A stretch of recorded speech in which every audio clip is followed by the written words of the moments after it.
Normally, pharmaceutical packaging can have coordinating system other than containment and protection. Pharmaceutical packaging আরো বেশ কয়েকটা function serve করে, এটার আরো অনেকগুলো পারপাস আছে, যেটা হচ্ছে এটাকে যে কোনো কনজিউমার প্রোডাক্ট প্যাকেজিং থেকে হচ্ছে ডিফারেন্সিয়েট করে। কি কি বলা হয়? ফার্মাসিউটিক্যাল প্যাকেজিং একটা ইউনিক প্যাক, যেটা হচ্ছে তিনটা জিনিসের হচ্ছে কম্বিনেশন। ফার্স্টলি এটার কম্পোনেন্টস পার্টস হলো কি, আমার একটা কন্টেইনার যেটা প্রোডাক্ট কন্টেইন করছে, ফর এক্সাম্পল একটা বটল। সো এই বটলটা হচ্ছে আমার কন্টেইনার, ওটার একটা ক্লোজার সিস্টেম থাকে, ওটার স্ক্রু ক্যাপটা হচ্ছে সেটার ক্লোজার সিস্টেম, এবং সেটার একটা লেবেল থাকে যেটা প্রোডাক্ট আইডেন্টিফিকেশন করে। সো এইটা একটা ইউনিক প্যাক, একটা যেখানে হচ্ছে তিনটা কম্পোনেন্টস এর কম্বিনেশন থাকে, আমার কন্টেইনার, ক্লোজার এবং লেবেল। ঠিক আছে? আচ্ছা, এটা হচ্ছে এটার ফার্স্ট ডেফিনিশন। ফার্দার এটা কি কি কাজে হচ্ছে আমাদেরকে হেল্প করে থাকে, যেটা ফার্মাসিউটিক্যাল প্যাকেজিং ইউজ করে। এই ফার্মাসিউটিক্যাল প্যাকেজিং বলা হয় transportation, warehousing, sales, end use, contain, protects, preserve and information selling perspective help করে থাকে। কিভাবে কোন কাজে এটা হেল্প করে থাকে সেগুলো একটু ভেঙে ট্রান্সপোর্টেশন। ট্রান্সপোর্টেশন যখন একটা ফার্মাসিউটিক্যাল প্রোডাক্টে বলা হয়, এই ট্রান্সপোর্টেশনটা শুরু হয় ম্যানুফ্যাকচারিং ফ্যাসিলিটি থেকে। কিভাবে ম্যানুফ্যাকচারিং ফ্যাসিলিটি থেকে শুরু হয়? আমার একটা ম্যানুফ্যাকচারিং ফ্যাসিলিটিতেই যখন হচ্ছে আবার বাল্ক গুড প্রিপারেশন হয়, তখন থেকে সেটা ট্রান্সপোর্টেশনটা শুরু হয়। কোথায়? একটা তোমার manufacturing unit to other manufacturing unit or packaging unit to other warehouse unit. So আমার এই ট্রান্সপোর্টেশনটা শুরু হয় কোথা থেকে? ম্যানুফ্যাকচারিং ফ্যাসিলিটি থেকে ইউনিট টু ইউনিট ট্রান্সপোর্টেশন বা ফিনিশ গুডের যে মুভমেন্টটা ইন হাউস প্ল্যান্টের ভেতরে হয় সেটা। আচ্ছা, এন্ড তারপর প্রোডাক্ট কোথায় চলে যায়? যখন ফিনিশ গুড আমার ফিনিশ গুড ওয়্যারহাউসে থাকে, সেখান থেকে মার্কেট ডিমান্ড অনুযায়ী এটা চলে যায় হচ্ছে বাইরে ফর সেল। কোথায় যায় আগে প্রোডাক্ট? ইন্ডাস্ট্রি থেকে তো আমার নিশ্চয়ই ফার্মেসি আউটলেটে যায় না, আগে কোথায় যায়? আগে ডিপোতে যায়। সো আমার পুরো দেশ জুড়ে হচ্ছে সবগুলো ডিস্ট্রিক্টে মাল্টিপল ডিপো থাকতে পারে। সো প্রোডাক্টগুলো অ্যাজ পার রিকোয়ারমেন্ট আমাদের ডিপোতে চলে যায়। ডিপোতে আবার ওয়্যারহাউস থাকে যেখানে সেটা স্টোর করে ফর ইন্টারিম পিরিয়ড। সেখান থেকে অ্যাজ পার রিকোয়ারমেন্ট আমাদের হচ্ছে কোথায় চলে যায়? ফার্মেসি আউটলেটগুলোতে চলে যায়, রিটেল আউটলেট। সো এই রিটেল আউটলেটের লোকেশন হতে পারে হচ্ছে খুবই ফ্রেন্ডলি লোকেশন যেখানে ট্রান্সপোর্টেশন অনেক স্মুথ, আবার হতে পারে এমন জায়গা যেখানে আমার গাড়ি যায় না, ওখানে হয়তো আমার অর্ধেক রাস্তা ভ্যান গাড়ি দিয়ে নিতে হবে। সো অবশ্যই আমার প্যাকেজিং এরকম হতে হবে যে আমার বেস্ট টু ওয়ার্স্ট সিনারিওতে এটা স্মুথ ট্রান্সপোর্টেশনে প্যাকেজিংটা প্রোডাক্টটাকে সেফ রাখতে পারে। আচ্ছা, ওয়্যারহাউসিং। ওয়্যারহাউস ফ্যাসিলিটি সব জায়গায় একরকম নাও থাকতে পারে, অ্যান্ড ইনফ্যাক্ট আমি যে ট্রান্সপোর্টেশন ভেহিকল ইউজ করছি সেখানে ওয়্যারহাউসিং বা সেখানে স্টোরিং ক্যাপাসিটি কিরকম ডিউরিং ট্রান্সপোর্টেশন এটাও এনশিওর করতে হবে। ফর এক্সাম্পল, ওয়্যারহাউসের ক্ষেত্রে আমার এমডিএন স্টোরেজ প্রোডাক্টও থাকতে পারে, আমার কোল্ড চেইন প্রোডাক্টও থাকতে পারে। এখন একটা কোল্ড চেইন প্রোডাক্ট যেটা হচ্ছে আমার 2 to 8 ডিগ্রি সেন্টিগ্রেড হচ্ছে টেম্পারেচার মেনটেন করতে হবে, আমার প্যাকেজিং ম্যাটেরিয়ালও ওরকম হতে হবে যেন এটা 2 to 8 degree centigrade with storage কন্ডিশনে প্যাকেজিং ইটসেলফ আমার ইনট্যাক্ট থাকে। ঠিক আছে? সেখানে হচ্ছে আমি এমন প্রিন্টেড কার্টুন বা পেপার কার্টুন ইউজ করলাম যেটা হচ্ছে ওই 2 to 8 ডিগ্রিতে হচ্ছে আমার ড্যাম্প হয়ে যায়। ঠিক আছে? সো এই ওয়্যারহাউস কন্ডিশনিং যে আমি কোন প্রোডাক্ট কোন কন্ডিশনে হচ্ছে ওয়্যারহাউস করছি সেই অনুযায়ী আমার ম্যাটেরিয়াল সুইটেবল ম্যাটেরিয়াল হচ্ছে চুজ করতে হবে, অলসো এনশিওরিং যে আমার প্রোডাক্ট কোয়ালিটিও ইনট্যাক্ট থাকবে। আচ্ছা, সেলিং পার্সপেক্টিভে সেল আমরা প্রোডাক্ট আগে সেল করি, ফার্মাসিউটিক্যাল প্রোডাক্ট বা প্রোডাক্ট প্রমোশন কার কাছে করি? ডক্টরসের কাছে। এক্স্যাক্টলি। সো ডক্টরসের কাছে যখন তুমি একটা প্রোডাক্ট সেল করছো তখন বেসিক্যালি আমরা কি নিয়ে যাই? প্রোডাক্টের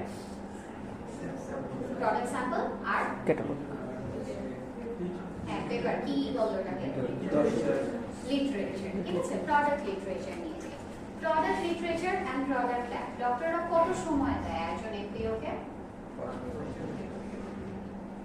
5 মিনিট, অনেক বেশি, 1.5 থেকে 2 মিনিট যেটা বললো ওটা পেলেও আলহামদুলিল্লাহ। ঠিক আছে? সো এই যে 1.5 থেকে 2 মিনিটে তোমাকে হচ্ছে এক একটা প্রোডাক্ট লিটারেচারের উপর ওনাদেরকে হচ্ছে 2-3 দিন লাগিয়ে ট্রেনিং দেওয়া হয়। ওখানে ওনাদের ট্রেনিং ডিপার্টমেন্ট তো আলাদা থাকে, ওই যে প্রোডাক্ট রেসপন্সিবল মার্কেটিং অফিসার থাকে, সে ট্রেনার সবাই মিলে হচ্ছে তাদেরকে সেলস পার্সপেক্ট অ্যান্ড ইনফ্যাক্ট তোমার প্রোডাক্ট ইনফরমেশন সহ ট্রেনিং দেয়, যেটা উনি পিচ করার সময় পায় মাত্র হচ্ছে 1 থেকে 1.5 মিনিট।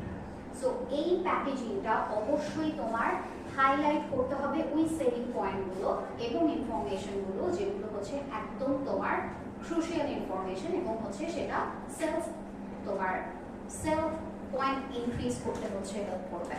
ঠিক আছে, আমরা কি করি যখন হচ্ছে কোনো একটা নতুন প্রোডাক্ট নিয়ে আসি, ওটার অলরেডি হচ্ছে 4টা-5টা মার্কেট কম্পিটিটর থাকে, তখন হচ্ছে এরকম অ্যানালাইসিস করা হয় যে ওইটার চেয়ে আমারটা কেন বেটার, এবার হচ্ছে এইটার আর কি কি বেনিফিট আপনি পাবেন যেগুলো ওগুলাতে নাই। ঠিক আছে, সো এরকম অনেক ক্রুশিয়াল সেলিং পয়েন্ট ধরে হচ্ছে আমার প্রোডাক্ট প্যাকেজিং করা হয়। ঠিক আছে, প্রোডাক্ট প্যাকেজিংটা এমন হতে হবে যেন সেইটা আমার সেলসটাকেও ইনক্রিজ করতে হেল্প করে। And lastly end use. End use মানে কাদের ইউজ বলা হচ্ছে? Consumer, patients. কাস্টমার আর কনজিউমারের মধ্যে ডিফারেন্স কি?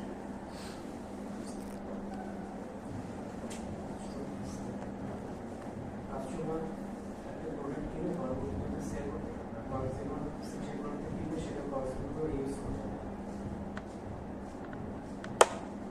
কাস্টমার কিনে আবার সেল করবে, চাইলে সেল করতে পারে, সে কনজিউমার করতে পারে, সেল করতে পারে, আর সে কনজিউমার সেটা ইউজ করবে। এন্ড প্রোডাক্টটা ফাইনালি যে ইউজ করতেছে সেই কনজিউমার, আর কিনতে তো যে পারতেছে সে কাস্টমার। আমি যাকে সেল করতেছি সে কাস্টমার, সে আমার কাস্টমার। সে আমাকে সেল করতে পারে বা সে ইউজও করতে পারে, সে যদি ইউজ করে সে কনজিউমার। আচ্ছা এক্স্যাক্টলি, ঠিক আছে। সেল সে আবার রিসেল করছে কিনা এই পয়েন্টটা না আসলেও হয়। সেল হচ্ছে যে কিনছে সে কাস্টমার, যে ওটা ইউজ করছে সে হচ্ছে কনজিউমার। ফর এক্সাম্পল আমি একটা কি বলে, আমি হচ্ছে একটা মেডিসিন কিনলাম আমার মার জন্য, সো আমি কাস্টমার, কিন্তু মেডিসিনটা নিচ্ছেন হচ্ছেন আমার মা, সো উনি কনজিউমার। ঠিক আছে, আচ্ছা। সো এখানে যেটা বলা হচ্ছে কনজিউমার যারা মানে হচ্ছে পেশেন্ট, আমাদের end use, so patient friendly হতে হবে। এন্ড ইউজার যারা তারা ফ্রেন্ডলি হতে হবে। ফর এক্সাম্পল আমার হচ্ছে কি বলে, একটা প্যাকেজিং এর ক্লোজার বটল হচ্ছে একটা বটল, স্ক্রু ক্যাপটা এত বেশি শক্ত যে ওই স্ক্রু ক্যাপ ধরো হচ্ছে ওই প্রোডাক্টটা আমি দিব হচ্ছে কোনো আর্থ্রাইটিক পেশেন্টকে। সো আর্থ্রাইটিক পেশেন্ট হলে অলরেডি কি হয়, গ্রিপ স্ট্রেংথ কম থাকে, কমে যায়। ঠিক আছে, ওদের আমাদের মতো এত বেশি গ্রিপ স্ট্রেংথ থাকে না। আচ্ছা, তো ওইরকম একটা পেশেন্টকে তুমি যদি হচ্ছে স্ক্রু ক্যাপ বটল দাও, বটল খুলতে খুলতেই তো তার হাত ব্যথা বেড়ে যাবে। ঠিক আছে, সো তার জন্য অবভিয়াসলি আমার ওরকম একটা ফ্রেন্ডলি প্যাকেজিং ইন্ট্রোডিউস করতে হবে যেটা হচ্ছে সে ইজিলি ফিল করতে পারবে, ইজিলি ফিল অফ, যেরকম হচ্ছে তোমার ব্লিস্টারগুলো যেরকম হয়। ঠিক আছে, জাস্ট পপ আউট করলেই ড্রাগটা ইয়াকিং হয়ে বের হয়ে যায়। ঠিক আছে, সো এইটা মাথায় রাখতে হবে যে তোমার এন্ড ইউজার কারা। আচ্ছা, এছাড়া হচ্ছে আমার প্রোডাক্ট প্রোটেক্ট করে। প্রোডাক্টটা আমার যে কোনো ফিজিক্যাল, আমার এনভায়রনমেন্টাল কিংবা হচ্ছে কোনো বায়োলজিক্যাল হ্যাজার্ড থেকে অবশ্যই সেটাকে প্রোটেক্ট রাখতে হবে। সেটার সিলিং যদি থাকে, আমার সিলিং ইনট্যাক্ট সিলিং থাকতে হবে।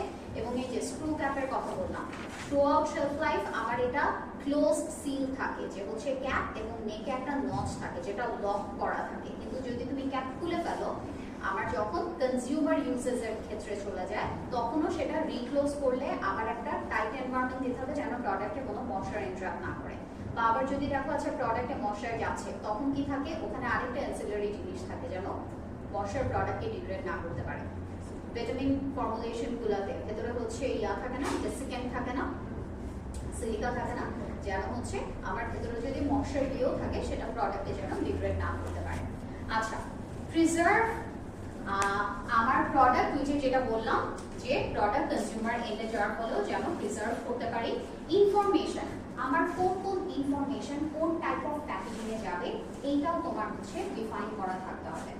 এক একটা লোকাল রেগুলেটরি রিকোয়ারমেন্ট বা ইন্টারন্যাশনাল রেগুলেটরি বডিরও তোমার কিছু ইনফরমেশন রিকোয়ারমেন্ট থাকে যে আমার এই প্রোডাক্টের ধরো 3টা-4টা প্যাকেজিং, প্রথমে একটা প্রোডাক্ট কন্ট্যাক্টের প্যাকেজিং থাকে, তারপর আবার একটা আউটার কার্টুন প্যাকেজিং থাকে, তারপর আবার একটা বাল্ক প্যাকেজিং কার্টুন থাকে। সো কোন কার্টুনে কোন ইনফরমেশনগুলো ক্রুশিয়াল, কোন ইনফরমেশনগুলো থাকা লাগবে, কোনটা তোমার কোন ল্যাঙ্গুয়েজে বা সিম্বল সহ থাকা লাগবে, এগুলো সব কিছু ডিফাইন করা থাকে। সো এইভাবেই আমার এই ইনফরমেশনগুলো ইন্টারপ্রেট করা থাকতে হবে। আরেকটা last important thing, that is pharmaceutical packaging economic means বলা হচ্ছে। ফার্মাসিউটিক্যাল প্যাকেজিং এর প্রাইসিং কারা ডিসাইড করে? অ্যাপ্রুভাল কে দেয়? দেশে আমার ফার্মাসিউটিক্যাল প্রোডাক্ট প্যাকেজিং অ্যাপ্রুভ করে DGTA। আচ্ছা, এখন একটা consumer product, for example shampoo, ডাভের একটা শ্যাম্পু আর হচ্ছে সানসিল্কের একটা শ্যাম্পু, সেম ভলিউম সেম পারপাসে ইউজ করি, কারো দুইটাই হচ্ছে অ্যান্টি হেয়ার ফল শ্যাম্পু বা অ্যান্টি ড্যামেজ শ্যাম্পু। আমার হচ্ছে কোনটার প্রাইস বেশি হয়? ডাভ। আচ্ছা, সানসিল্ক থেকে ডাভের প্রাইস বেশি। আচ্ছা, এবার একটা তোমার ড্রাগের কথা চিন্তা করো, প্যারাসিটামল। লিডিং কোম্পানি কিছু আছে, স্কোয়ার, বেসিনকো, কিছু হয়তো একটু পেছনের দিকের কোম্পানি আছে। প্রাইস রেঞ্জ কিরকম হয়? প্যারাসিটামল 12 টাকা, না নাপা 12 টাকা। আচ্ছা, একটু পিছের কোম্পানিগুলোরও 10, 11, 12 টাকায়, এর চেয়ে বেশি ভ্যারি করে না। আচ্ছা, এই যে ফার্মাসিউটিক্যাল প্রোডাক্টগুলোর, এগুলোর প্রাইস রেঞ্জে ভেরিয়েশন কেন আসে না?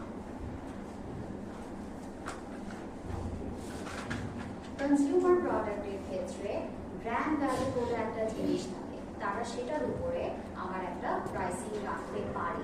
কিন্তু যখন তুমি ফার্মাসিউটিক্যাল প্রোডাক্ট নিয়ে চিন্তা করছো, তখন হচ্ছে তোমার মার্জিনাল প্রফিট রেখে সেই প্রোডাক্টটাকে হচ্ছে বাজারে দিতে হবে, যেন তুমি ম্যাক্সিমাম পেশেন্ট রিচ করতে পারো। আমাদের এখানে তোমার প্রফিটের চেয়ে বেশি হচ্ছে পেশেন্ট রিচটাকে প্রায়োরিটি দেওয়া হয়। সো ধরো একটা প্রোডাক্ট যেটা অলরেডি মার্কেটে 10 টাকা কিংবা 12 টাকায় পাওয়া যাচ্ছে, যেটা অলরেডি হচ্ছে আমার বেটার থেরাপিউটিক ইফেক্ট শো করছে, সেম প্রোডাক্টটা তুমি এখন বললে যে আমার প্রোডাক্ট বানাতে খরচ লাগলো 8 টাকা, কিন্তু হচ্ছে আমি এত বেশি অ্যাস্থেটিক একটা প্যাকেজিং বানালাম, এখন পুরো ডিজাইন দিয়ে যে সব মানুষ আমার প্যাকেজিং দেখেই ড্রাগ কিনবে, তারপর ওটা পুরো কস্টিং চলে গেল 30 টাকা, আর তুমি সেল করছো 32 টাকায়, তোমার প্রোডাক্ট কে কিনবে? আমার তো এইটা নিয়ে ফেসবুকে স্টোরি দেওয়ার কোনো দরকার নাই, তাই না? আমি তো হচ্ছে ওষুধ খাবো। সো এই ক্ষেত্রে দেখা যায় যে ফার্মাসিউটিক্যাল প্রোডাক্টের খুবই হচ্ছে মার্জিনাল একটা প্রফিট রেখে আমাদের সেটা সেল করা হয়। সো প্যাকেজিং করার ক্ষেত্রে ওই যে পুরো প্যাকেজিং করে চলবে না, অবশ্যই আমার হচ্ছে এই কস্টিং মাথায় রেখে সেটাকে এই যে প্রিভিয়াসলি যে পয়েন্টসগুলো বললাম সেগুলো মাথায় রেখে হচ্ছে প্যাকেজিং ডিজাইন করতে হবে, ঠিক আছে? আচ্ছা, সো এই কারণে ফার্মাসিউটিক্যাল প্যাকেজিংকে একটা কোঅর্ডিনেটেড সিস্টেম বলা হয়। এটা কেবলমাত্র একটা পয়েন্ট দিয়ে ডিফাইন করা যায় না, যখন এই প্রতিটা পারপাস হচ্ছে এফিশিয়েন্টলি সার্ভ করছে, তখনই আমি একটা আইডিয়াল প্যাকেজিং করতে পারি। আচ্ছা, এবার আসি ফার্মাসিউটিক্যাল প্যাকেজিং এর কি কি টাইপ আছে depending on the contract of product. আমার প্রোডাক্ট কন্ট্রাক্টে যে প্রোডাক্টসগুলো আসে এটার উপর ডিপেন্ড করে 3 ভাগে ভাগ করে দেয়, প্রাইমারি, সেকেন্ডারি, টার্সিয়ারি। যেমন অনেক টাইপের না, প্রাইমারি প্যাকেজিং কোনটা? ডিরেক্ট কন্ট্রাক্টে থাকে, প্রোডাক্টের গায়ে লেগে থাকে যেটা, সেকেন্ডারি হচ্ছে তার বাইরেটা, আর টার্সিয়ারি হচ্ছে শিপিং কার্টুনগুলোকে টার্সিয়ারি বলা হয়। আচ্ছা, primary packaging crucial is for maintaining the product integrity. Product integrity বা প্রোডাক্ট কোয়ালিটি ধরে রাখার জন্য প্রাইমারি প্যাকেজিং সবচেয়ে প্রথমে দায়ী। এটা আমার যে কোনো এক্সটার্নাল বা যে কোনো ফিজিক্যাল ড্যামেজ থেকে প্রোডাক্টকে হচ্ছে সেভ করবে, এবং ডিউরিং শেলফ লাইফ সেটা আমার স্টোরেজ কন্ডিশন এবং এক্সেলারেটেড স্টোরেজ কন্ডিশন দুইটা কন্ডিশনে প্রোডাক্টকে সেভ রাখতে হবে। আচ্ছা, স্টেবিলিটি ওয়ার্ডটা শুনেছি, কি স্টেবিলিটি বা স্টেবিলিটি স্টাডি সম্পর্কে কি জানেন?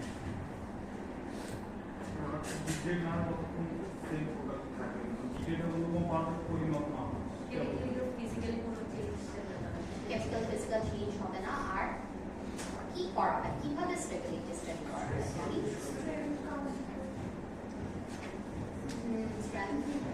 এসে পটেন্সি চেক করে, পটেন্সি চেক করে, হ্যাঁ।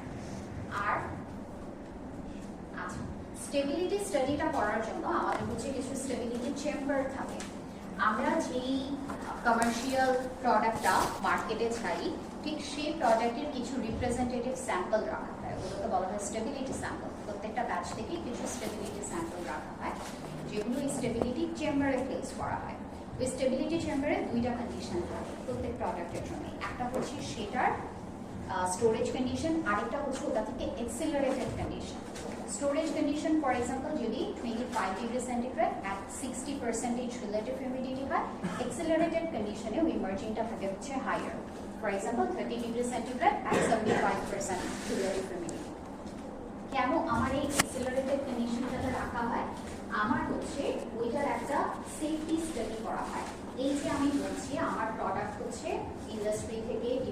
যাচ্ছে, ডিপো থেকে একটা রিটেল ফার্মেসিতে যাচ্ছে, ডিপো পর্যন্ত আমি সেটার স্টোরেজ কন্ডিশন মেনটেন করতে পারবো। রিটেল যে ফার্মেসিটা আছে সেখানেও আমি বড় করে লিখে দিতে পারবো করে যেটা এই কন্ডিশনে মেনটেন করে। বাট হোয়াট ইফ এটা ক্রস করছে, আমার লিমিট মেনটেন করতে পারছে না, ঠিক আছে, ওখানে গিয়ে তো আমি চেক করতে পারবো না। ওখানে ধরো হচ্ছে আমার ওই রিটেল ফার্মেসি তোমার এমন একটা এরিয়াতে আছে যেখানে টেম্পারেচার অনেক বেশি, হয়তো উত্তরবঙ্গে আছে, আমি সামারে পাঠাচ্ছি, তারা যদিও বলছে হ্যাঁ আমাদের এখানে এয়ার কন্ডিশন আছে, এয়ার কন্ডিশন কাজ করে না, নষ্ট হয়ে গেছে। এখন আমার প্রত্যেকটা পেশেন্টকে বিক্রি করার আগে তো ধরে ধরে দেখা সম্ভব না যে কোন ফার্মেসি থেকে নিয়েছে, ওখানে কন্ডিশন ঠিক ছিল কি ছিল না। আচ্ছা, সো এই একটা তোমার স্ট্যাটিস্টিক্যাল ডেটা আনা হয় যে হচ্ছে আমাদের এই রেঞ্জটা কত পর্যন্ত ভেরিয়েশন হতে পারে, ঠিক আছে, সেটার বেসিসে হচ্ছে আমাদের একটা এক্সিলারেটেড কন্ডিশনও বার সেট করা হয় এবং সেই এক্সিলারেটেড কন্ডিশনও হচ্ছে through out the shelf life ওই একই প্রোডাক্ট হচ্ছে প্লেস করা হয় এবং প্লেস করে সেটাও পিরিয়ডিক্যালি 6 মাস, 12 মাস, 18 মাস, 24 মাস পর পর, মানে যতদিন ওটা শেলফ লাইফ আছে ওখান থেকে স্যাম্পল নিয়ে নিয়ে আমার স্টেবিলিটি স্টাডি করা হয়। কি দেখা হয়, ওটার কিছু ফিজিক্যাল কেমিক্যাল প্রপার্টি ছাড়া আমার এসিড পটেন্সি হচ্ছে দেখা হয় যে আমার লেভেল ক্লিন অ্যামাউন্ট এটাই আছে কিনা এবং হচ্ছে এখানে কোনো ফিজিক্যাল বা কেমিক্যাল ডিগ্রেডেশন হয়েছে কিনা, ঠিক আছে। সো এই যে স্টেবিলিটি চেম্বারে আমার নর্মাল এবং এক্সিলারেটেড কন্ডিশনের প্রোডাক্টটা রাখা হবে, যখন এক্সিলারেটেড কন্ডিশনে যাবে তখনও যেন প্রোডাক্টটা আমার ইনট্যাক্ট থাকে এবং কোনোভাবে প্যাকেজিংও ড্যামেজ না হয় এটা এনশিওর করতে হবে, ঠিক আছে। প্যাকেজিংয়ে কি থাকে, প্যাকেজিংয়ে আমার প্রি প্রিন্টেড ইনফরমেশন থাকে, ইঙ্ক প্রিন্টেড ইনফরমেশনও কিন্তু থাকে, ঠিক আছে। সো ইঙ্ক প্রিন্টেড যেগুলো সেগুলোকে আমি যদি আরো হিউমিড এবং হায়ার টেম্পারেচারে রাখি সেইগুলো যেন স্মাচ না হয়ে যায়, সেগুলো ইনট্যাক্ট থাকে, এটাও এনশিওর করতে হবে আমার প্যাকেজিং ডিজাইনের মাধ্যমে, ঠিক আছে। সো আমার এটাই বলা হয়েছে প্রাইমারি প্যাকেজিং আমার প্রোডাক্ট ইন্টিগ্রিটি করবে এটার নর্মাল কন্ডিশন এবং যেই accelerated stability condition through out the shelf life সব কিছুর ক্ষেত্রে। আচ্ছা, প্রোটেকশন তো গেল, ব্র্যান্ডিং। আচ্ছা, প্রাইমারি প্যাকেজিং এ ব্র্যান্ডিং পার্সপেক্টে ইনফরমেশন রিলেটিভলি কম থাকে কম্পেয়ারিং টু সেকেন্ডারি প্যাকেজিং। তোমরা যদি নিজেরাও দেখো সেকেন্ডারি প্যাকেজিং মানে কার্টুন বক্স যেগুলো দোকানে যেগুলো ডিসপ্লেতে থাকে সেখানে অনেক ইনফরমেশন থাকে, অনেক কিছু লেখা থাকে। প্রাইমারি প্যাকেজিং এ এত কিছু থাকে না, খুবই মিনিমাল ইনফরমেশন থাকে। আচ্ছা, কিন্তু তারপরও প্রাইমারি প্যাকেজিং যেই প্রোডাক্টগুলো ডিরেক্ট প্রাইমারি প্যাকে কনজিউমারের হাতে যায় বা কাস্টমারের হাতে যায় সেখানে তারা সেকেন্ডারি প্যাকেজিং এর সাথে সাথে প্রাইমারি প্যাকেজিংকেও ব্র্যান্ডিং এর একটা অনেক বড় মিডিয়াম হিসেবে কনসিডার করে। অনেক বড় একটা এক্সাম্পল হচ্ছে নাপা, হলুদ নাপা। হলুদ নাপাটার কথা চিন্তা করো, এই চকচকা হলুদ কালারের ড্রেসটার দূর থেকে দেখলেও যে কোনো বাসায় তুমি বলতে পারবে এটা নাপার ড্রেসটা। সেটার জন্য শিক্ষিত অশিক্ষিত হওয়া লাগে না, সবাই এক নামে চিনে এটা হচ্ছে নাপা। তারা কি করেছে, জাস্ট একটা সিম্পল নেম আর হচ্ছে এই হলুদ রঙের চকচকা একটা অ্যালুমিনিয়াম ফয়েল দিয়ে তাদের পুরো মার্কেট করে ফেলেছে। এখন কেউ যে হয়তো তোমার অন্য কোনো মেডিসিনও চিনে না কিন্তু নাপা সবাই চিনে। এই একটা প্রাইমারি প্যাকেজিং ডিজাইন দিয়ে তারা কিন্তু একটা মার্কেট ধরে রেখেছে, ঠিক আছে। সো যেই প্রোডাক্টগুলো সেকেন্ডারি প্যাকেজে আয় না, নাপা কখনো সেকেন্ডারি কার্টুন সহ কেউ কিনেছো? নাপার এক একটা কার্টুনে মনে হয় 50+ লিস্টার থাকে, সো অবভিয়াসলি 50+ কেউ কিনবে না, ঠিক আছে। সো এবার কি কিনে, শুধু হচ্ছে প্রাইমারি প্যাকেজিংটাই কিনে। সো এই পার্সপেক্টে আমার প্রাইমারি প্যাকেজিংটাই হচ্ছে ব্র্যান্ডিং এর মধ্যে সবচেয়ে বড় মিডিয়া। দ্যাটস ওয়াই তখন প্রাইমারি প্যাকেজিং এর টার্গেট করেই হচ্ছে ব্র্যান্ডিং করা হয়, যেটা নাপা দিয়ে রিপ্রেজেন্ট করতে আছে, ঠিক আছে। আচ্ছা, দেন সেকেন্ডারি প্যাকেজিং এর মেজর ইয়া হচ্ছে আমার ব্র্যান্ডিং। সেকেন্ডারি প্যাকেজিংটা হচ্ছে আমার অন ট্রানজিট ব্র্যান্ডিং এর কাছে অনেক বেশি হেল্প করে। সেটা আমার কোথায় যাচ্ছে, রিটেল ফার্মেসিতে যাচ্ছে এবং রিটেল ফার্মেসিতে হচ্ছে কাস্টমাররা দেখতে পাচ্ছে in case of OTC medicines এবং ওই সেকেন্ডারি প্যাক নিয়েই আমরা হচ্ছে মেডিকেল প্র্যাকটিশনার বা ডক্টরসের কাছে যাচ্ছি যখন হচ্ছে সেলস রিপ্রেজেন্টেটিভরা ওই ড্রাগটাকে প্রমোট করে, ঠিক আছে। আচ্ছা, secondary packaging a primary packaging থেকে আরো বেশ কিছু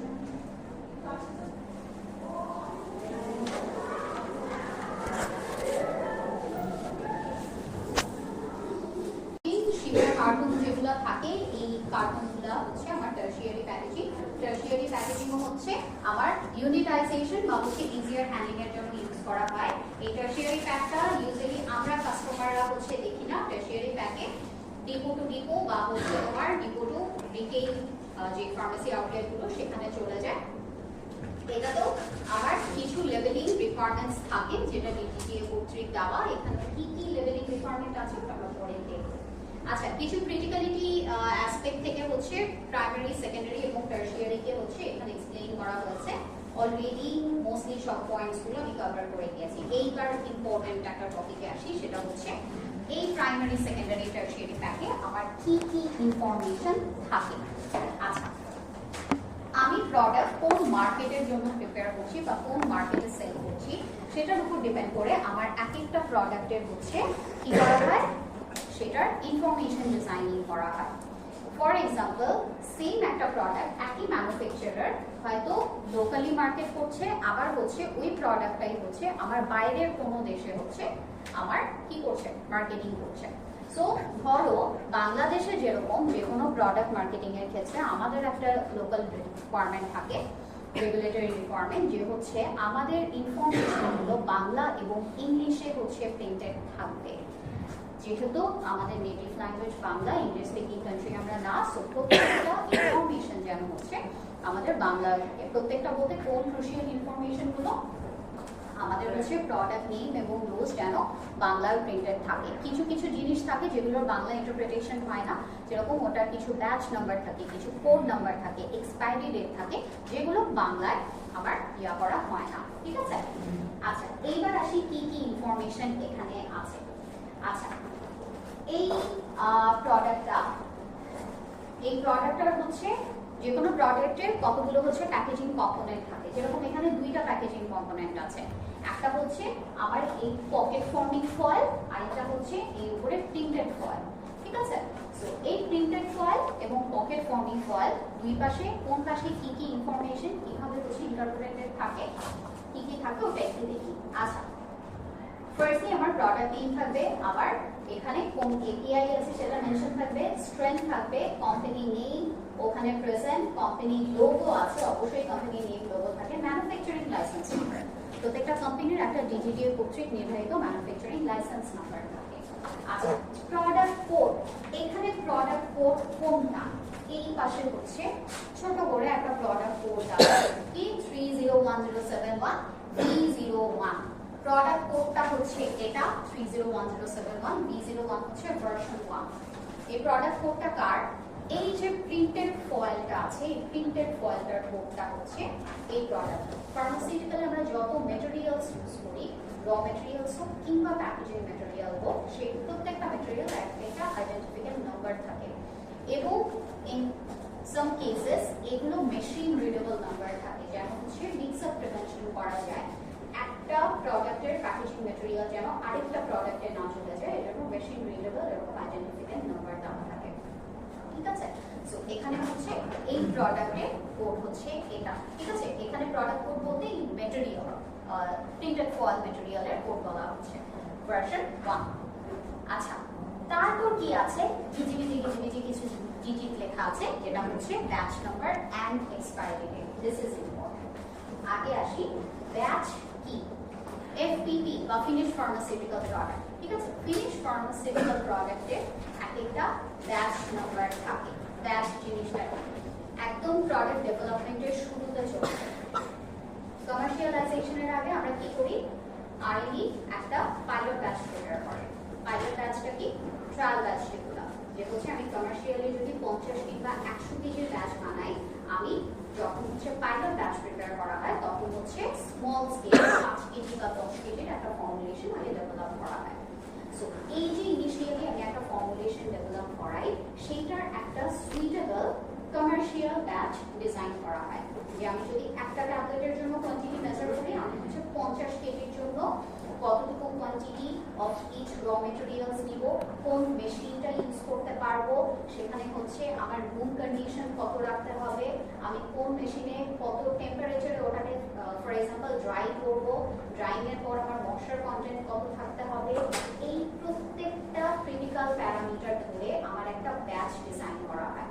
যে 50 কেজি একবারে বানাতে আমার সেটআপগুলো লাগবে, যেগুলো ফিক্স রাখতে হবে, যার পরে আমি বলতে পারবো এই 50 কেজি থেকে 10,000 ট্যাবলেট বানিয়েছি, সেগুলো আমার effective qualityful tablet.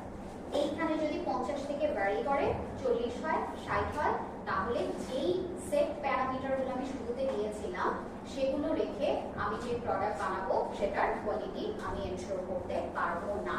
For example 50 কেজির জন্য আমার হচ্ছে ধরো আফটার গ্রানুলেশন ড্রাইং টাইম যত ছিল বা ড্রাইং টেম্পারেচার যত ছিল 60 কেজির জন্য সেটা সেম হবে না। সো আমরা এক একটা কমার্শিয়াল প্রোডাক্টের জন্য এরকম এক একটা ব্যাচ ডিজাইন করি, যে এট এ টাইম এক সেট প্যারামিটারস আমি একটা ব্যাচ ক্রিয়েট করব, ব্যাচ বা লট, ঠিক আছে, যেটা বলা হয়। সো এই ব্যাচগুলো হচ্ছে এতক্ষণ বললাম যে আমার প্রসেসিং সুবিধার জন্য কি কি হচ্ছে বেনিফিটস আছে, যেটার জন্য আমি এক একটা হচ্ছে ব্যাচ প্রিপেয়ার করি।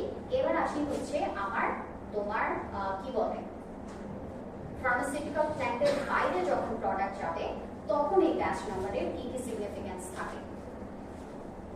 ফার্মাসিউটিক্যাল প্ল্যান্টের ভেতরে তো ব্যাচ হচ্ছে আমার আইডেন্টিফাই করতে পারছে যে একটা সেট অফ তোমার এনভায়রনমেন্টে আমি কতটুকু প্রোডাক্ট বানিয়েছি, ব্যাচ 1 2 3 4 এরকম হচ্ছে আইডেন্টিফাই করতে পারছে, সেগ্রিগেট করতে পারছে, ব্যাচ টু ব্যাচ আমার কন্টামিনেশন প্রিভেন্ট করতে পারছে। ফর এক্সাম্পল একটা আমি 50 কেজির প্রোডাক্ট বানাচ্ছি, সেখানে কোনো একটা র মেটেরিয়ালে কন্টামিনেন্স ছিল, যদি আমি ব্যাচে প্রিপেয়ার করি এটার ইমপ্যাক্ট আমার সেই ব্যাচে পড়তে পারে। বা হচ্ছে যদি পরের ব্যাচে আমি হচ্ছে নিউ সেট অফ বা নিউ লট অফ র মেটেরিয়ালসে আমার পরের ব্যাচটা সেম থাকছে, সো এখানে ইমপ্যাক্টটা কমে যায়। আচ্ছা, আর এছাড়া আমার তো স্টোরিং এর কথা বললাম, আইডেন্টিফিকেশনের কথা বললাম। মার্কেটে যাওয়ার পর প্রোডাক্টটা কি হয়, 2-3 বছর আগে বা 3-4 বছর আগে হয়তো 20 বা 21-এ নাপার একটা কেস মার্কেটে ছড়িয়েছিল যে নাপা সিরাপ খেয়ে 2টা বাচ্চা মারা গিয়েছিল, 2 ভাই। আচ্ছা, সো যখন এরকম কোনো মার্কেট কমপ্লেইন আসে তখন হচ্ছে কিভাবে সেটা অ্যাড্রেস করা হয়। যখন ওই কেসটা রেজ হয়েছিল যে নাপা সিরাপ খাওয়ার পর 2টা বাচ্চা মারা গিয়েছে, তখন সবার আগে হচ্ছে কমপ্লেইন গিয়েছিল সেই ফার্মেসি আউটলেটে যেখান থেকে হচ্ছে ওই নাপা সিরাপের বোতলটা কেনা হয়েছিল। এবং যখন কোনো ফার্মেসি আউটলেট এই কমপ্লেইনগুলো রিসিভ করে তখন সেটা চলে যায় হচ্ছে ওই কোম্পানি, যে ফার্মাসিউটিক্যাল ম্যানুফ্যাকচারার থাকে তাদের কিছু কমপ্লেইন কমিটি থাকে, তখন সেই কমপ্লেইনটা সরাসরি হচ্ছে ওই প্রোডাক্ট কমপ্লেইন কমিটির কাছে চলে যায়। এটা কখনো পুরো হেড অফিসে থাকে অথবা কখনো ডিপোর্ট থ্রুতে যায় বা ডিস্ট্রিবিউশন চ্যানেলের থ্রুতে যায়। সো যখন তোমার ওই কমপ্লেইনটা রিসিভ করে তখন তাদের প্রথম কাজ থাকে হচ্ছে প্রোডাক্ট আইডেন্টিফিকেশন করা, যে ওই যে প্রোডাক্টটা দিয়েছে সেটা আদৌ আমার কোম্পানির প্রোডাক্ট কিনা কিংবা হচ্ছে কোনো নকল প্রোডাক্ট কিনা। যদি দেখা হয় যে না প্রোডাক্টটা আমার কোম্পানির, ইন দিস কেস ওটা অথেন্টিক প্রোডাক্ট ছিল, সো ওই প্রোডাক্টটার অথেন্টিকেশন স্টাডি করে তারপর হচ্ছে ওই প্রোডাক্ট অ্যানালাইসিস করা হয়। এবং এই অ্যানালাইসিসটা কিভাবে প্রসিড করে, তোমার ওই যে ব্যাচ নাম্বারটা থাকে ওই প্রোডাক্টের যে স্যাম্পলটা রিট্রিভ করে আনা হয় সেই ব্যাচের আমার কিছু রিটেনশন স্যাম্পল বা হচ্ছে ওই ব্যাচের কিছু রিপ্রেজেন্টেটিভ স্যাম্পল মার্কেটে ছেড়ে দেওয়ার আগে প্ল্যান্টেই স্টোর রাখা হয়। প্রত্যেকটা কমার্শিয়াল ব্যাচের আমার কিছু রিপ্রেজেন্টেটিভ স্যাম্পল থাকে যেগুলোকে বলা হয় হচ্ছে রিটেনশন স্যাম্পল। রিটেনশন স্যাম্পল, ওই রিটেনশন স্যাম্পলের আমার পরবর্তীতে ফুল সেট অফ অ্যানালাইসিস হয়, যেটার মাধ্যমে হচ্ছে আমি জানতে পারি যে যেই অকারেন্স ঘটেছে সেটার জন্য আদৌ আমার প্রোডাক্ট রেসপন্সিবল নাকি রেসপন্সিবল না। কেন ওই স্যাম্পল টেস্ট অনলি আমার রিলায়েবল না, কারণ হচ্ছে এমনও হতে পারে যে ওই স্যাম্পল কাস্টমার কিনে নিয়ে গিয়েছে, কেনার পরে ওটা খুলে কোনোভাবে ওটাকে কন্টামিনেট করেছে, ঠিক আছে। সো যদি এই কেস হয় তাহলে হচ্ছে স্যাম্পল টেস্ট করলে অবভিয়াসলি আমার রেজাল্ট কিন্তু কমপ্লাই করবে না। এজন্য হচ্ছে ওই ব্যাচের আমার রিটেনশন স্যাম্পল থেকে হচ্ছে স্টাডি করা হয়। সো এই রিটেনশন স্যাম্পল স্টাডির পরে যদি হচ্ছে যেটা পজিটিভ বা নেগেটিভ যে রেজাল্টই আসুক সেটার উপরে হচ্ছে একটা রিপোর্ট জেনারেট করে ওটা টিটিডিএ কে সাবমিট করতে হয়, ঠিক আছে। তোমার যে লোকাল অথরিটি তাদেরকে একটা রিপোর্ট দিতে হয় যে মার্কেট কমপ্লেনের আমার ফাইন্ডিং হচ্ছে এটা। এই পুরো কাজটা ট্রেসেবল করা পসিবল হয়েছে because of the batch number. এবং ব্যাচ সেগ্রিগেশন।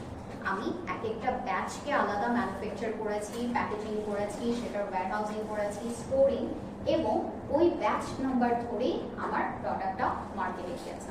ঠিক আছে?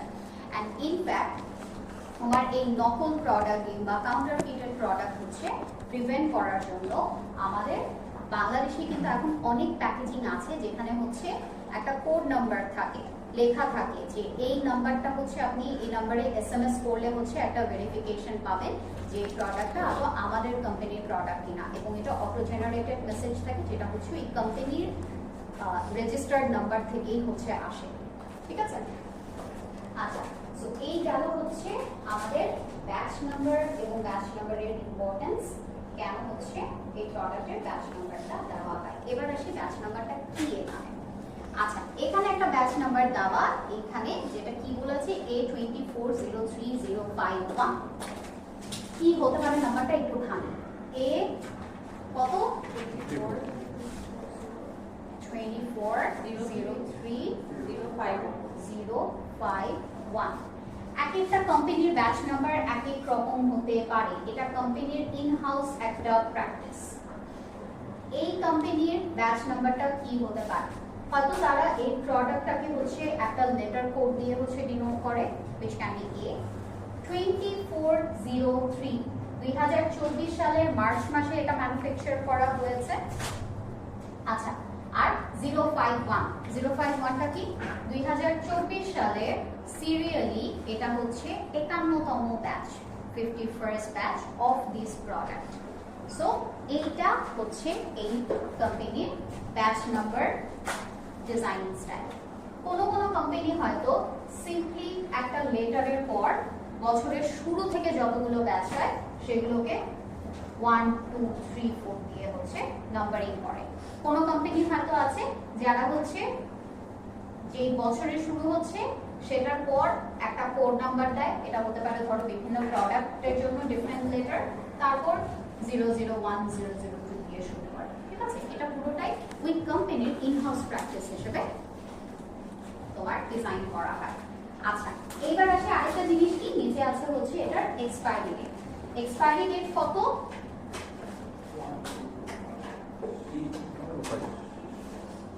12-25। আচ্ছা, এখন আমাকে আগে বলো একটা ব্যাচ, ওটা ধরো শেলফ লাইফ হচ্ছে 2 বছর, এখানে লিখলে দেখা যায় না, না এই ক্লাসটা এটা আরেকটু সাইডে দিলে বোর্ডে আরো স্পেস পাওয়া যেত। আচ্ছা, ধরো একটা ব্যাচের ম্যানুফ্যাকচারিং ডেট হচ্ছে জানুয়ারি 25 আর এটার শেলফ লাইফ হচ্ছে 2 ইয়ার্স। এখন বল এটার এক্সপায়ারি ডেট কবে হবে?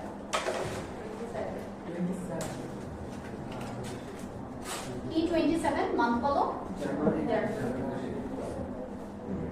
জানুয়ারি 27। আর কোনো আইডিয়া?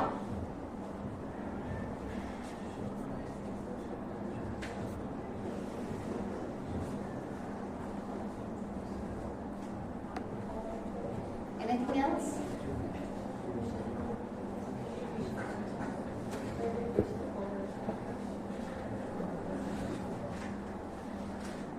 Only একটাই, January 27?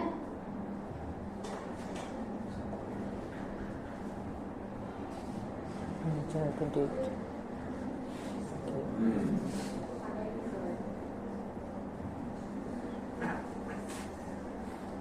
January 27. January 27 में की 24 मास है ना 25?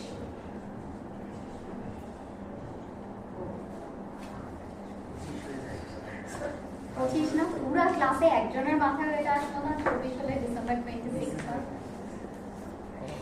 আচ্ছা, ঠিক আছে, both are correct. কিভাবে করে এবার আসি।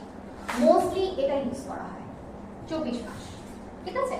জানুয়ারি 25 থেকে ডিসেম্বর পর্যন্ত কি 12 মাস, 26-এর আরো 12 মাস, 24 মাস, ডিসেম্বর 26। ঠিক আছে? আচ্ছা, এটা কোন ইয়ারে করা হয়? যেহেতু 2 ইয়ার্স 24 মাস, তাহলে ডিসেম্বর পর্যন্ত এটা শেলফ লাইফ হয়। আচ্ছা, এইটাও কোন ক্ষেত্রে করা হয়? ফর এক্সাম্পল আমি যখন ফার্স্টলি যখন আমরা হচ্ছে এক্সপায়ারি ডেট অথবা ম্যানুফ্যাকচারিং ডেট লিখি, আমরা সেখানে মান্থ অ্যান্ড ইয়ার লিখি, কখনো তারিখ লিখি না। আচ্ছা, সো এটার লজিক হচ্ছে what if I manufacture the product on 31st জানুয়ারি, তাহলে কি জানুয়ারি মাস তো আমার পুরো শেষই হয়ে গেল, প্রোডাক্টের তো আমার এক্সপায়ারি শুরু 1st ফেব্রুয়ারি থেকে, ঠিক আছে? সো আমি যেহেতু ডেট ডিফাইন করতে পারছি না, সো হচ্ছে তারা এটা এক্সটেন্ডেড একটা শেলফ লাইফে রাখে, জানুয়ারি 25 টু জানুয়ারি 27। এখন বলবে তাহলে কি 2 বছরের পর, এখন যদি এটা 1st জানুয়ারিতে ম্যানুফ্যাকচার করে থাকে তাহলে তো 25 মাস হয়ে গেল, আমার প্রোডাক্ট তখন এক্সপায়ার হয়ে যাবে না? আচ্ছা, আমার এই পর্যন্ত কখনো এরকম কি কারো হয়েছে যে এক্সপায়ার ওষুধ বাসায় কিনে নিয়ে গেছো? এক্সপায়ার্ড এরকম অনেক প্রোডাক্টই তোমরা বাসায় কিনে নিয়ে যাই, খাবারের অনেক জিনিসও আছে বাসায় নেওয়ার পর দেখে এটা এক্সপায়ার হয়ে গেছে, তাই না? ওষুধ কখনো এক্সপায়ার্ড ওষুধ কিনেছো কেউ? কেনার পর বাসায় নিয়ে দেখেছো এক্সপায়ার? না। তো এত যদি মার্কেট প্রোডাক্ট এক্সপায়ার থাকতে পারে, নামি দামি ব্র্যান্ডেরও, মেডিসিন কেন থাকে? একটা একদম তোমার হচ্ছে নিচের দিকের কোম্পানিরও দেখবে ফার্মাসিউটিক্যাল মেডিসিন কখনো এক্সপায়ার মার্কেট পাওয়া যায় না।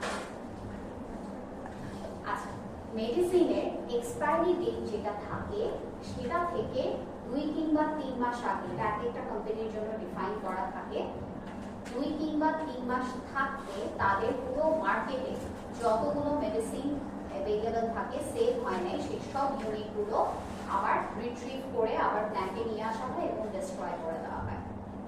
সেটা আমার শেলফ লাইফের এন্ড টাইম পর্যন্ত মার্কেটে কখনো স্টে করে না, কারণ সেখানে একটা রিস্ক থাকে যে যদি আমার এক্সপায়ার্ড প্রোডাক্ট পেশেন্টের হাতে চলে যায়, ঠিক আছে? এই জন্য এই রিট্রিভাল প্রসেসটা শুরু হয়ে যায় প্রোডাক্ট এক্সপায়ারি 2 কিংবা 3 মাস আগে থেকে, ঠিক আছে? এটাও হচ্ছে ইন-হাউস ডিফাইন থাকে যে কোন প্রোডাক্ট হচ্ছে আমি কত আগে হচ্ছে আমার রিট্রিভ করে নিয়ে আসি। সো এখানে এই রিস্কটা থাকে না যে হচ্ছে আমার এক্সপায়ার্ড প্রোডাক্ট পেশেন্টের হাতে যাবে। আরেকটা জিনিস, আমার এই যে 24+1 হয়ে যাচ্ছে, এই 24+1 এ দেখা যায় এটারও আমার স্টাডি অ্যাভেলেবল থাকে, যে আমি যে 24+1 দিচ্ছি হয়তো আমার স্টাডি আছে যে 24+3 বা 4 পর্যন্ত আমার এই প্রোডাক্ট স্টেবল থাকবে, ঠিক আছে? কিন্তু ইউজুয়ালি শেলফ লাইফ এই 2.3 ইয়ার্স বা 2.4 ইয়ার্স এভাবে হচ্ছে শেলফ লাইফ ডিফাইন করা থাকে, ঠিক আছে? আচ্ছা, সো এই হচ্ছে কিভাবে আমরা এক্সপায়ারি ডেট হচ্ছে ডিফাইন করতে পারি। এইবার আরেকটা জিনিস আসে, কি বললাম এখানে ব্যাচের ম্যানুফ্যাকচারিং ডেট হচ্ছে 24/3, মানে হচ্ছে মার্চ 24, আর এক্সপায়ারি ডেট কত? ডিসেম্বর 25। বললাম আমার প্রোডাক্টের শেলফ লাইফ হচ্ছে 2 ইয়ার্স। কতদিন?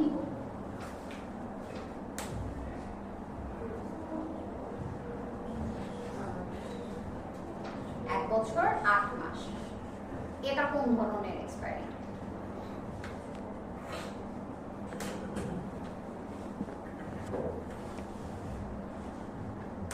আচ্ছা, ফর এক্সাম্পল আমি প্রোডাক্ট ম্যানুফ্যাকচার করেছি মার্চ 24, প্রোডাক্টের ম্যানুফ্যাকচারিং ডেট মার্চ 24, কিন্তু সেই প্রোডাক্টে আমি এমন কোনো এপিআই বা এক্সিপিয়েন্ট ইউজ করেছি যেটা এক্সপায়ার হয়ে যায় ডিসেম্বর 25। সো আমার প্রোডাক্টের শেলফ লাইফ 2 বছর আর আছে, কিন্তু ওটার এক্সিপিয়েন্টস বা ওটার যে ইনগ্রেডিয়েন্টস, সেই একটা ইনগ্রেডিয়েন্টসও যেদিন এক্সপায়ার হয়ে যায় আমার প্রোডাক্টও ওই দিন এক্সপায়ার হয়ে যাবে। তো যদি আমি এমন কোনো হচ্ছে এক্সিপিয়েন্ট ইউজ করি বা এপিআই ইউজ করি যেটা ডিসেম্বর 24 এ এক্সপায়ার হলো, তাহলে আমার প্রোডাক্টের এক্সপায়ারি ডেটও ডিসেম্বর 24 দিতে হবে, ঠিক আছে? আচ্ছা, তো এই জিনিসগুলো মাথায় রেখে এক্সপায়ারি ডেট হচ্ছে আমাদের ডিজাইন করা হয়। আরেকটা এক্সপায়ারি ডেট দেওয়া আছে যেটা হচ্ছে প্রি প্রিন্টেড, আমাদের কিছু কন্টেইনার থাকে ampoule, usually pre printed batch ampoule container আছে, সেটা অ্যাম্পুল চ্যাপ্টার যখন করবো তখন হচ্ছে ওটা